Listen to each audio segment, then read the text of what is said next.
Maganda sa atin. Amen. Are we blessed this morning? Amen. Amen. Yes, Lord, samahan mo lang ako sa pag-devotion ko sa umagang ito na ikaw po, Holy Spirit, ang mag-lead sa akin, Panginoon Lord God.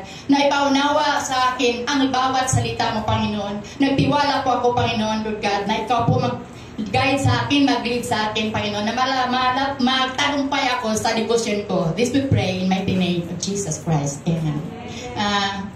Basahin po natin ang ating topic ngayon, curse and blessing pa rin sa Jeremiah 17:5-8.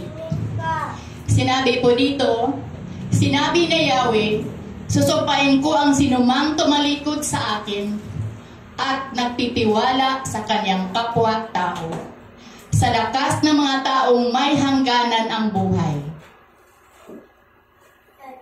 Ang katulad niya ay halamang tumubo sa disyerto, sa lupang tuyo at maalat, na walang ibang tumutubo, walang mabuting mangyayari sa kanya. Mapalad ang mga taong nagtiwala kay Yahweh, pagpalain ang umaasa sa kanya. Yes, Lord, salamat sa pagbasa ng banal mong salita, Panginoon. Ang topic ko dito is always trust in the Lord. Sinabi po dito sa 17:5 na susumpain niya ang tumalikod sa Panginoon. Yung taong hindi nagtitiwala sa Panginoon, bagkus nagtiwala siya sa isang tao. Ang Panginoon ay, sabi niya, susumpain niya ang hindi nagtitiwala. Kasi po ang taong yon ay parang halaman sa disyerto na tumutubo na dapat sa kanya ay hindi magbunga kasi hindi siya nakumonsulta sa Panginoon kasi kumonsulta siya sa sarili niyang kaisipan, hindi sa Diyos. Sabi po dito, ang taong walang tiwala sa Diyos, sa halipang tiwala sa kapwa-tao ay patay sa espiritu. Ano po ang dapat nating gawin bilang Kristiyano? Dapat po sa Diyos lang po tayo magtiwala at wala ng iba. Kasi po siya lang po ang Diyos na makapangyarihan sa lahat. Diyos nagbigay sa atin ng buhay. Nagbigay sa atin ng buhay na walang hanggan. At siya lang po, wala nang iba, kundi yung nag-isang Diyos na buhay na naglilingkod at nagpaglingkuran. At gawin natin ang dapat para siya ay malulugod. Ang Diyos na totoo at tapat sa kanyang mga pangako. Siya po ay tapat sa kanyang mga pangako kung tayo po ay nakadepende lang po sa kanyang kaisipan. Hindi sa kaisipan natin. Ang Diyos, ang taong walang Diyos sa buhay ay walang mabuti at walang mapuntahan na magpunta sa kapahamakan. Siya po ang taong nagtiwala lang sa kanyang sariling kaisipan. Hindi siya nagtitiwala na may Diyos sa buhay. Pero tayo bilang Kristiyano, tayo po palagi tayo kumonsulta sa lahat ng desisyon sa buhay. Kasi kung tayo ang Diyos ang ating sundin, tayo ay mapunta sa tamang direksyon. Katulad sila ng mga halaman sa disyerto, hindi tumubo at hindi nagbubunga. Yan ang taong hindi nagtiwala sa Panginoon.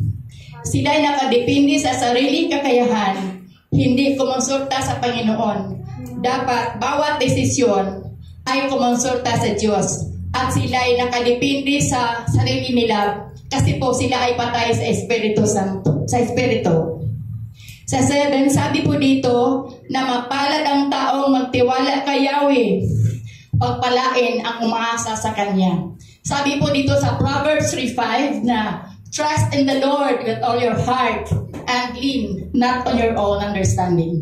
Sabi po dito, ang Panginoon, magtiwala lang po tayo sa Panginoon at wala ng iba. Kasi pag tayo ay nakaisip sa tamang kaparaanan, ang Diyos ay turuan niya tayo kung ano ang dapat gawin.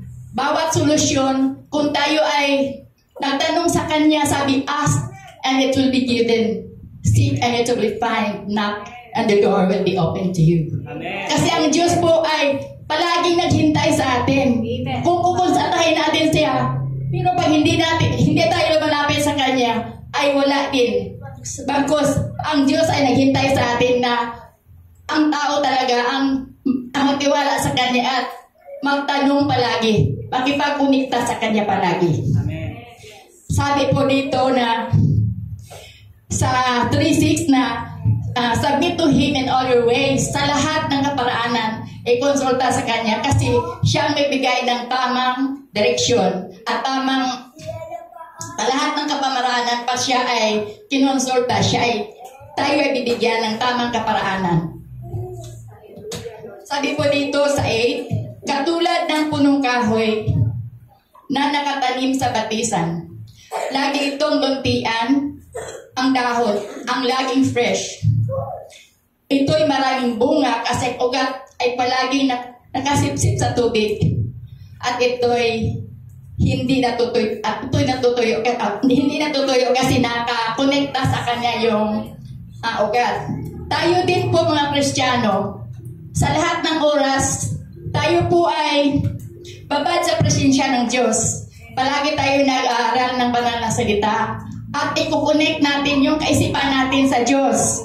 Sabi po dito, ang ugat ng punong kahoy, tayo po ay ang Diyos din ang natin, yung pinaka magbigay sa atin ng kaisipan, tunay na kaisipan na makakonekta sa Kanya. Kasi palaging ang kaisipan natin ay babad sa presensya ng Panginoon at tayo po ay mag-prosper, magbunga at ma-share natin sa ibang tao na hindi pa nakakilala sa Kanya na spread the gospel para malaman din ng ibang tao na tayo po ay instrumento lamang po at bilang kabahagi, tayo po ay go and make disciples. Yes, totoo po yun na ang taong babad sa presensya ng Panginoon ay pagpalain basta sumunod lang po tayo sa Kanyang mga utusan. Katulad din po sa tao, kung palaging babad sa presensya ng Panginoon, ay palaging nag-aaral, nagbabasa ng mga salita ng Diyos. Siya po ay hindi nanghihina kasi palagi siyang nakakonek sa Panginoon at palaging naka-tune in. At na-focus palagi sa Panginoon. At ito'y nagbigay kalakasan sa ating buhay spiritual. At ito po mga banal ng salita ay inabigay sa atin ng kalakasan. Kasi po pag hindi tayo nakababad sa spiritu, nakababad sa mga banal niyang salita, tayo po ay nanghihina. Pero pag palagi tayo nagbabasa, nag-aaral, at isa buhay natin, isa puso natin ang bawat salita, tayo po ay mag-prosper at yung kalakasan talaga ng Diyos ay bigay niya para tayo po ay babad sa espiritu, babad sa banal ng salita at pag-aral palagi ng kanyang mga salita. At panghawakan natin ang pangako ng Panginoon kasi ang Panginoon ay tapat sa kanyang pangako pag tayo lang po ay sumunod sa kanya. Kasi ang tao ay ang isip ng tao ay may limitasyon bagkos ang Panginoon ay walang limit ang kanyang kaisipan. Pag tayo lang po ay humingi sa kanya ng knowledge at wisdom. Mayroon akong supporting verse sa awit 1:1-3. Katulad niya ay punong kahoy sa tabi ng batisan, laging sariwa ang dahon at namumunga sa taknang panahon. Ano man ang kanyang gawin, siya'y nagtatagumpay. Yes, ang mga po Panginoon na sabi ng Panginoon, tayo po ay bigyan na yan ng tayo lang po ay sumunod sa Kanya. Tayo ay magtatagumpay. Sabi dito na palagi tayo nakikonnect sa Kanya. Connection always is palagi natin gawin sa Kanya. Katulad ng cellphone, pag malulubat, i-charge natin. Katulad din natin, ano gamitin yung charger? I-charge natin yung sarili natin sa mga banal ng salita. At ito'y ating pamumuhay. To God be all the glory.